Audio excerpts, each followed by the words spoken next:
आजकल बड़ी ये भी मार्केट में हाई क्रिएट हुई हुई है गोल्ड को लेके। क्या ये प्रॉपर्टी बेच देना और गोल्ड में इन्वेस्ट करना बेहतर है? बेवकूफ़ी है वो बड़ी। अच्छा, मुझे ये बताइए, सोसाइटीज़ के जो डेवलपर्स हैं ये पैसा कैसे इकट्ठा करते हैं? खतरनाक क्वेश्चन है। मैं ये जानना चाह रहा हूँ, डीलर उसको कौन सा सबस बाग दिखाता है कि कोई भी बंदा अपना 10 करोड़ रुपया देने के लिए तैयार हो जाता है कि यार ये ठीक है, लगा दो। सामने इस वक्त मौजूद है जनाब ऑटोमोबाइल इंडस्ट्री, गाड़ियाँ आपके पास बहुत ज़्यादा आ रही हैं। फाइल्स क्यों माइनस में चली जाती है? उसके ऊपर क्या ऐसी फाइल है कि एकदम किसी फाइल पे 5 लाख ऑन चला जाता है और फिर पता चलता है वो 5 लाख ऑन तो चले गया ही गया, जो एक्चुअल प्राइस थी उससे भी माइनस हो गया प्राइस। अस्सलाम वालेकुम व्यूअर्स, मैं हूँ राजा अली और आप देख रहे हैं फैक्ट फाइंडर, जहाँ हम आपको रियल एस्टेट के हवाले से अपडेट्स देते रहते हैं। आज हम फिर एक दफ़ा मौजूद हैं अपने गेस्ट के साथ, सैयद वकास के साथ, जो प्रॉपर्टी कंसल्टेंट हैं। उनसे आज फिर से रियल एस्टेट के हवाले से बात करेंगे। वकास साहब, शुक्रिया, आपने टाइम दिया। जज़ाकल्लाह खैर, थैंक यू।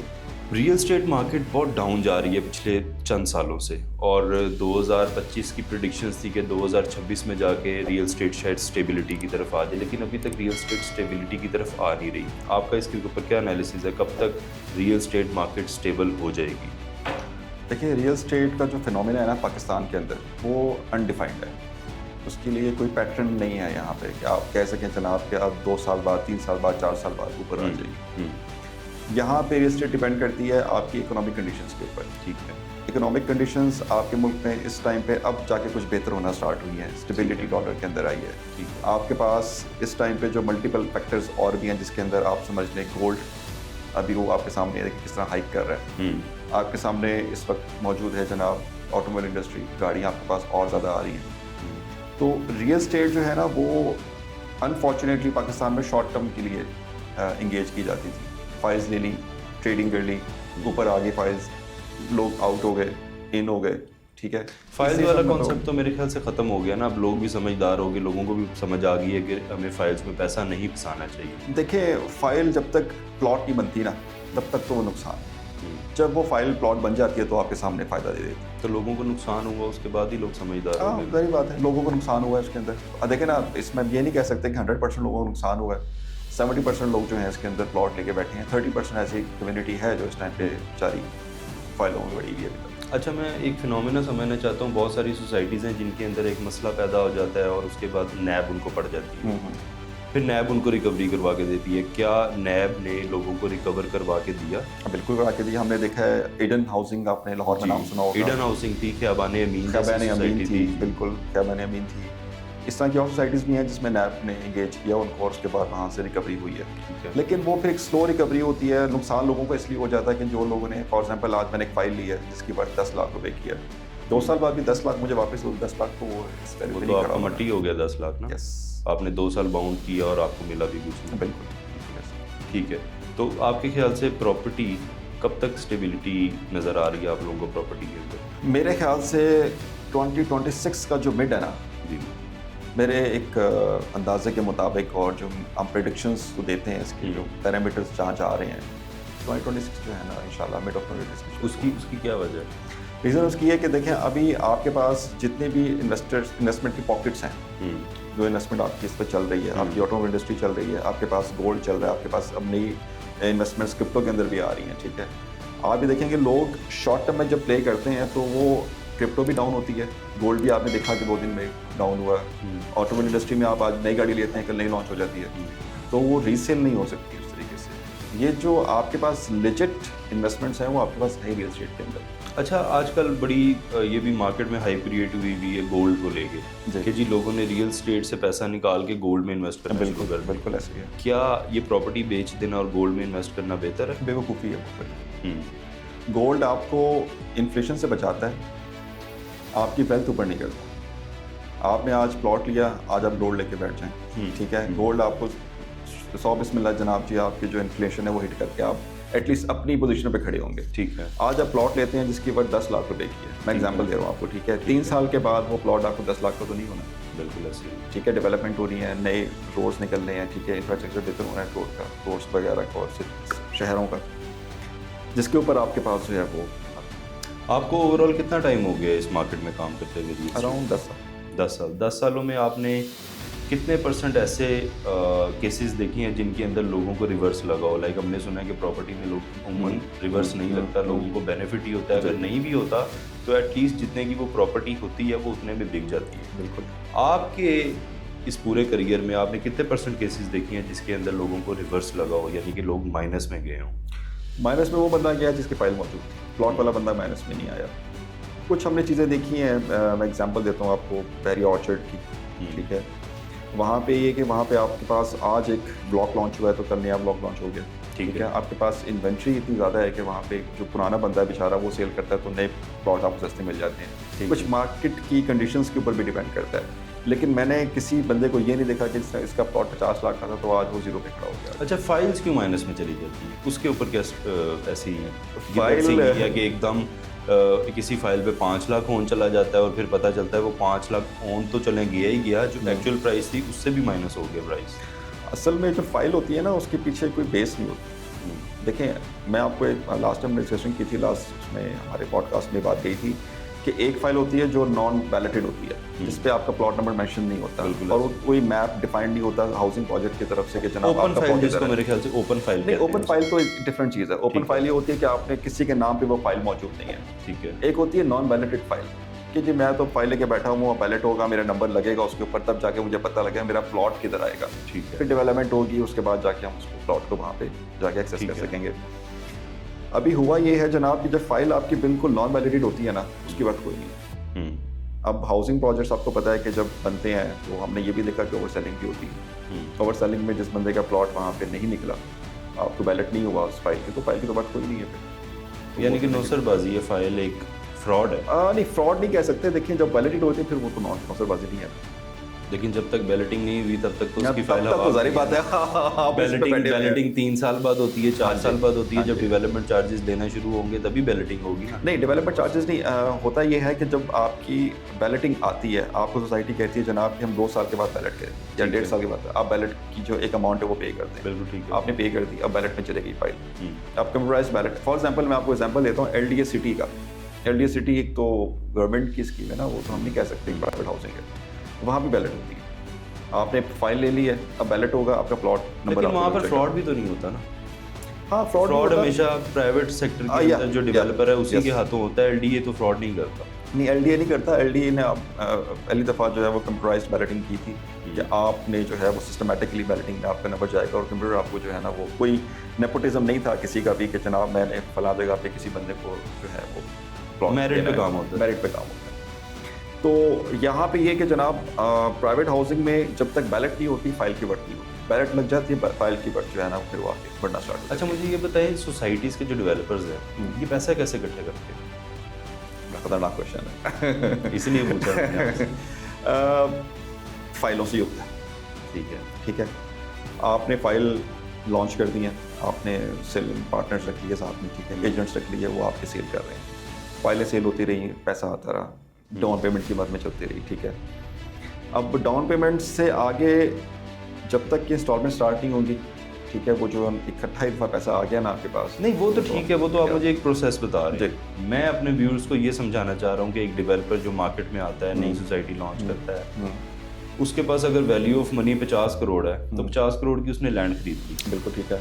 अब उसके ऊपर डेवलपमेंट के लिए भी उसको 50 करोड़ रुपया चाहिए, ज़्यादा चाहिए, ठीक है, इससे ज़्यादा ही चाहिए होगा। मैं एक रफली फिगर इसलिए एस्टिमेटेड कर रहा हूँ कि एग्जांपल के तौर पर लोग समझ सकें, ठीक है। वो अब वो जो ऊपर का 50 करोड़ है वो कैसे इकट्ठा करता है? वो बता रहा हूँ आपको कि आप जब एक पैकेट्स निकाल के देते हैं एजेंट्स को, जनाब आप सेल करें, ठीक है, यानी कि वो जो पैकेट्स आप निकालते हैं उसमें आपके पास बड़े ऑथोराइज्ड डीलर्स होते हैं। यस। और उन ऑथोराइज्ड डीलर्स के पीछे कौन होता है? हर तो ऑथोराइज के पास तो इतना पैसा नहीं होगा कि वो हर सोसाइटी में 10-10, 15-15 करोड़। देखिए, हर ऑथराइज्ड डीलर्स के साथ ना इन्वेस्टर्स अटैच्ड होते हैं। यस, ठीक है, ये पॉइंट में वो इन्वेस्टर्स जो है ना वो आपके साथ इन्वेस्ट करते हैं, ठीक है। अब होता ये जनाब के अनफॉर्चुनेटली ये चलता रहा, लेकिन अब जाके ये प्रोसेस ख़त्म हो गया, ठीक है। एवेल्यूशन हुई है इसके अंदर प्रॉपर्टीज़ के अंदर कि जी आप जो है वो अगर इन्वेस्टर्स स्टार्ट के अंदर आएंगे और वो एंड तक नहीं कैरी करेंगे तो फिर आपको जो है वो प्रॉफिट नहीं मिल सकता। अच्छा, अब होगा क्या जनाब कि जब ये हुआ, जब ये मामला चल रहा था जिस ज़माने में बैक इन 8 से 9 साल पहले की मामला है, जब ये चीज़ें चल रही थी, तो लोगों ने इन्वेस्टमेंट की और उसके बाद लोगों को नुकसान हुआ। इन्वेस्टर्स को नहीं हुआ, लोकल बायर जो एंड यूज़र था, ठीक है, उसको नुकसान हुआ। ठीक है। अच्छा, तो इन्वेस्टर को क्या डीलर क्या लालच देता है? ऐसी कौन सी लालच देता है कि इन्वेस्टर कहता है ठीक है यार ये 10 करोड़ रुपया मेरा लगा दो, 6 महीने बाद मुझे क्या दो? ये लालच है। क्या लालच यही होता है। क्या असल में इन्वेस्टर्स होते हैं, वो कहते हैं हमें शॉर्ट टर्म प्ले करें, ठीक है। अब इन्वेस्टर के लिए खाली रियल एस्टेट तो नहीं है ना, इन्वेस्टर के लिए बैंक्स भी हैं, उसके लिए तो अपनी इन्वेस्टमेंट है ना, उसने वो अपनी इन्वेस्टमेंट वापस लेनी है, आपको प्रॉफिट। मैं ये जानना चाह रहा हूँ, डीलर उसको कौन सा सबस बाग दिखाता है कि कोई भी बंदा अपना 10 करोड़ रुपया देने के लिए तैयार हो जाता है कि यार ये ठीक है लगा दो? वजह उसकी ये है ना कि आपने कहा जी सोसाइटी आ रही है, कल सोसाइटी जो है ना ये माशाल्लाह ऐसी बन जाएगी कि यहाँ पे फूल उगाएंगे, ठीक है, यहाँ पे तो इससे बड़ी तो बेहतरीन चीज़ तो बनेगी नहीं पूरे लाहौर में या पूरे पाकिस्तान के अंदर। तो वो जब आप सब्ज बाग दिखाते हैं ना तो इन्वेस्टर आ जाता है। अच्छा, मेरी इस पे राय अलग होगी, वो इसलिए इन्वेस्टर को कोई लेना देना नहीं है फूल लगे या ना लगे, उसकी तरफ से घास लगे ना लगे, बेशक बंजर ज़मीन भी है ना, उसको चाहिए मेरा पैसा डबल होके कैसे वापस आ रहा है। मैं ये मंतक जानना चाह रहा हूँ। यही मंतक है ना कि आप देखें, अगर आप उसको नहीं बताएंगे कि जनाब ये आज मिट्टी है, तो कल यहाँ पे जनाब एक नया शहर आबाद हो जाएगा, तब तक तो इन्वेस्टर आपके पास नहीं आएगा, ठीक है। इन्वेस्टर जो होता है वो शॉर्ट टर्म प्ले करवाता है, ठीक है। 6 महीने बाद आप मेरा फॉर एग्जाम्पल मेरे पास 10 करोड़ रुपये पड़े हैं, आप मुझे 10 करोड़ को 12 करोड़ बना के दे दें 6 महीने के अंदर, तो वो डीलर जो है वो जो उसको। लेकिन ये आप बड़ा मिनिमम मार्जिन बता रहे हैं 10 मैं अब आपको बताऊँ कि एक एग्जाम्पल के तौर पे 10 करोड़ के साथ 12 करोड़ नहीं करेगा, 10 करोड़ के साथ कम से कम 10 करोड़ ही आता है। नहीं, वो 6 माह के अंदर लोगों ने बनाई भी हैं, ऐसा नहीं बनाई, ठीक है, लेकिन वो शॉर्ट टर्म के अंदर होता है। हम समझते हैं कि शॉर्ट टर्म रियल एस्टेट में नहीं चलता। रियल एस्टेट में आपने आज कोई चीज़ ली है जो मिट्टी है, जब तक कि वो डेवलप होकर सामने नहीं आएगी इन्वेस्टमेंट। यानी कि अगर डेवलपर के पास इन्वेस्टर नहीं है तो डेवलपर बेकार है। हाँ, डेफिनेटली बात। और बीच में जो मिडल मैन है, जो डीलर है, वो तो देखिए एक्चुअली जो इन्वेस्टर को लाने वाला कौन है ये भी देखें ना, वो एक एजेंट है, बिल्कुल है, ठीक है ना। वो लाएगा तो आगे जो है वो एक जिसे कहते हैं ना कि एक सर्कल बनेगा, ठीक है, यहाँ से ट्रायंगल कह लें आप बेसिकली। ट्रायंगल क्या बनेगी, एक ऊपर डेवलपर है, उसके आगे लिंक कर रहा है कौन, एजेंट, ठीक है, एजेंट लिंक कर रहा है इन्वेस्टर को, ठीक है, फिर इन्वेस्टर को वो डायरेक्ट लिंक करा देता है टू डेवलपर, ठीक है।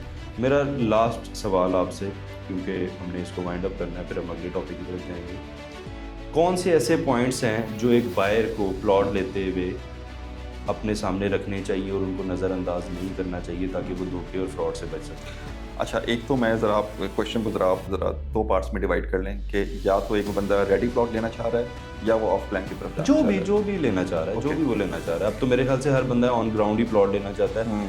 फाइल तो वो लेते थे जिनकी कोई मजबूरी होती थी, वो नहीं पे कर सकते, लेकिन अब हर सोसाइटी मेरे ख्याल से फाइल की जगह प्लॉट्स को भी इंस्टॉलमेंट के ऊपर देना चाहिए। ऐसे हो रहा है, बिल्कुल हो रहा है। तो मैं वो पूछ रहा हूँ, वो कौन से ऐसे मेजर पॉइंट्स हैं जो एक इन्वेस्टर को या एक बायर को देखने चाहिए प्लॉट लेने से पहले हम देखेंगे जनाब जहाँ आप प्लॉट ले रहे हैं, क्या वो प्लॉट LDA से, CDA से, KDA से, जो बड़े MDA अथॉरिटीज़ हैं, जहाँ से भी वो अप्रूव्ड है कि नहीं है, ठीक है, वो जगह, वो सोसाइटी। फिर जहाँ आप प्लॉट लेना चाह रहे हैं जनाब, उसकी लोकेशन क्या है, ठीक है, बिगर पिक्चर के अंदर। अगर वो लाहौर में, तो लाहौर में वो किस एरिया में आती है, वेस्ट एरिया में है, सेंट्रल एरिया में है, ईस्ट में है, ठीक है। फिर उसके बाद वहाँ पे मेजॉरिटी वहाँ पे कि वहाँ पे अब नया प्लान क्या बन रहा है। जैसे आप लाहौर में आज डेवलपमेंट आज की बहुत ज़्यादा हो रही है, नए रोड्स बन रहे हैं, ठीक है। फिर आपके पास नया प्लान आगे आ रहा है, जो अभी मैं रिसेंटली आपको अपडेट भी देते हैं कि पंजाब गवर्नमेंट ने प्लान करी है कि नया एयरपोर्ट भी वो बनाने जा रही है। जी सुनने में तो बिल्कुल, तो वो आगे जब जहाँ पे ये चीज़ें बनेगी, ज़ाहिर बात है उस जगह को वो फ्लोरिश करेंगी। उस जगह पे तो सिर्फ DHA है और कौन आएगा? और DHA तो आपको पता है, अगर वहाँ पे भी DHA है तो DHA की वो प्राइस भी डबल हो जाएगी। DHA को फ़ायदा होगा। तो वो खैर, ये तो आपके पास मल्टीपल पोजीशंस हैं, जितना गुड़ डालेंगे उतना मीठा निकलेगा। यानी कि पहला पॉइंट है कि आप ये देखें कि LDA जो भी महकमा जिस भी सिटी में होना चाहिए वहाँ से वो अप्रूव्ड होना चाहिए। सेकंड पॉइंट आपके पास हो गया लोकेशन, ठीक है, जिस लोकेशन पे आप प्लॉट लेना चाह रहे हैं कि उसको 5 साल बाद, 10 साल बाद फ्यूचर क्या है उसका फ्यूचर, ठीक है। तीसरा पॉइंट ये कि उस सोसाइटी के अंदर आपको पास बेसिक नेसेसिटीज़, बिजली, सबसे बड़ा मसला जो आजकल लोग नहीं देते वो सीवरेज होती है। जब बारिश का पानी आता है तो आपने देखा रोड रुक जाते हैं, बिल्कुल, वो सीवरेज सबसे अच्छा होना चाहिए सोसाइटी, ठीक है। बिजली आजकल मेरे ख्याल से नई सोसाइटीज़ आपको सारी अंडरग्राउंड दे रही हैं, वो तो मसला आपका हल हो गया। सीवरेज आपकी जो है ना वो आपने चेक करना है कि सीवरेज आपकी बिल्कुल ठीक है। दूसरा आपके पास जो है वो गैस आपके पास वो या ना वो बराबर हो गया काम आपको। हाँ, ठीक है, सिलेंडर्स अब तो आप आजकल एलपीजी जो है वो चल रही है, एलपीजी पे आप तो गैस वैसे भी आती भी नहीं है ना, आती भी नहीं, अब सर्दियों में तो आप देखें, सर्दियों में तो आप होगी भी नहीं, ठीक है। तो मामला जो है वो आप ये बेसिक 2 नेसेसिटीज़ को आप देखें। और तीसरी बड़ी चीज़ है वो सिक्योरिटी, कि उनकी जो सोसाइटी वो गेटेड कम्युनिटी है कि नहीं है। यानी कि हमारे व्यूअर्स को बताने का मकसद है कि 3 मेजर पॉइंट्स हैं। एक, गवर्नमेंट के इदारे से अप्रूव्ड होना चाहिए। सेकंड, उसकी लोकेशन, कि उसका फ्यूचर क्या है, उसकी रोड्स और उसका इंफ्रास्ट्रक्चर कहाँ पे खड़ा होगा आने वाले टाइम के बाद। और तीसरा आपने बताया कि वहाँ गैस, पानी, बिजली, बेसिक नेसेसिटीज़ वहाँ पर मौजूद होनी चाहिए। ये थे जी हमारी गाइडलाइन आज की, जो हमने आपको देनी थी वकास साहब के साथ मिल के। हमारे व्यूअर्स को हम हमेशा समझाने की कोशिश करते हैं कि जब भी आप प्रॉपर्टी बाय करें, कुछ मेजर पॉइंट्स हैं जिनको सामने रखना चाहिए। वो मेजर पॉइंट हमने आज आपके सामने दोबारा से रखे हैं। जब भी प्रॉपर्टी बाय करें, इन पॉइंट्स को ज़रूर मद्देनज़र रखें और उसका इंफ्रास्ट्रक्चर, उसकी लोकेशन को ज़रूर देखें। Thanks for watching. Raja Ali signing off. अल्लाह हाफ़िज़।